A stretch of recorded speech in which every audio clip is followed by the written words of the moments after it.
Hey beautiful! Finally, Wuthering Waves drip marketed Aemeath. So today we will talk about everything we know about her. Also, there's a Lunite subscription giveaway. All you need to do is like the video and leave a comment below to enter. Okay, so first up, let's talk about her release window. Right now, Ameath is expected to arrive in Phase 1 of version 3.1 in Wuthering Waves, which is currently projected to land around February 5th, 2026. Of course, dates can always shift, but that's the window people are working with at the moment. Now moving on to her basic details. According to currently circulating information, she's expected to be a 5-star fusion character, and she'll most likely use a sword as her weapon. Again, nothing here is officially confirmed yet, but this lines up pretty consistently across sources. As for her combat role, she's expected to function as a main damage dealer with a heavy emphasis on resonance liberation damage. Her kit is also tied to Fusion Burst, along with interactions involving Tune Rupture response and Tune Strain response, which already tells us she's probably designed around burst windows and the newer 2 mechanics rather than simple sustained damage.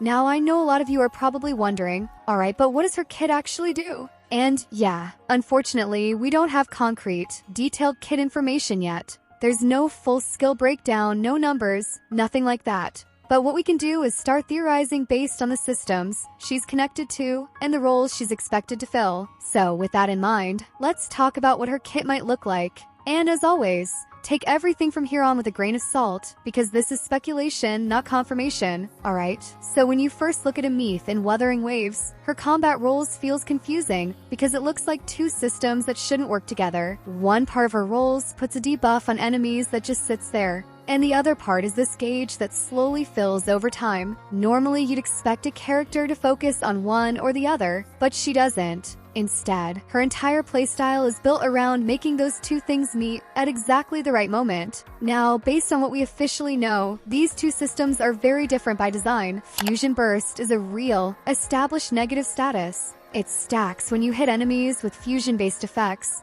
and once it reaches its limit, it detonates into a burst of damage. That part isn't speculation. That's how Fusion Burst works across the game right now. The Tune system, on the other hand, is also confirmed, but it works in a completely different rhythm. Enemies build up an off-tune level as you attack them. Certain characters, like Mornai and Lene, can speed that build-up up. Once it fills, the enemy enters a mis-tuned state, and then you can trigger a tune break with the right kind of attack, causing interruption, burst damage, and a reset of the system. So here's where the theory starts: how Ameath specifically connects these 2 systems. And this is where, in my opinion, her kit starts to make sense conceptually. I don't think she's meant to trigger Fusion Burst the normal way, where you just stack to max and let it pop whenever it happens. Instead, it looks like her kit might deliberately delay or manage those Fusion Burst stacks so they line up with the tune cycle. My read is that when you're playing Ameath, Fusion Burst becomes less of an automatic explosion and more of a stored resource. You're applying it constantly, maintaining it, maybe even refreshing it before it detonates naturally. Not because that's how Fusion Burst normally works, but because her kit might be overriding or interacting with it in a special way. That part is speculation, but it would explain why her damage seems so delayed in early descriptions. At the same time, the tune system becomes the real clock you're playing around. You're building off tune on the enemy, pushing them into the mis-tuned state, and waiting for that tune break opportunity. And here's the key assumption. I think Ameath's resonance liberation is what changes the meaning of a tune break for her. Instead of just being interruption plus burst damage, the tune break during her ultimate might also be what forces all those fusion burst stacks to detonate together. If that's true, then her kit suddenly clicks. You're not randomly stacking Fusion Burst and hoping it explodes. You're deliberately holding value on the enemy while waiting for the mis-tuned window, then using a tune break during liberation to cash everything out at once. That would also explain why she feels so backloaded and why timing matters more than raw button pressing.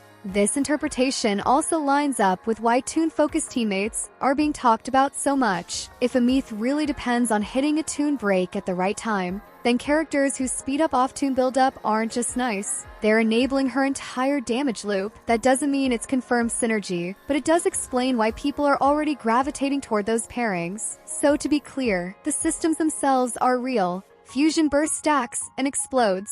Tune breaks interrupt and deal burst damage. What's still theoretical is how Ameath bends those rules. The idea that she stores Fusion Burst and detonates it through tune breaks during her ultimate is a theory, a strong one, but still a theory. So, based on all of this, I think her best teams are probably going to include characters like Linne, Mornai, and Shisa, mainly because they all interact with Tune and Fusion Burst in ways that should make her rotation smoother. But again, that's just my read with the info we have right now. And yeah, that's pretty much it for today. If any details change or we get clearer info, I'll update you guys right away. And if you've watched all the way to the end, seriously, you're an absolute legend.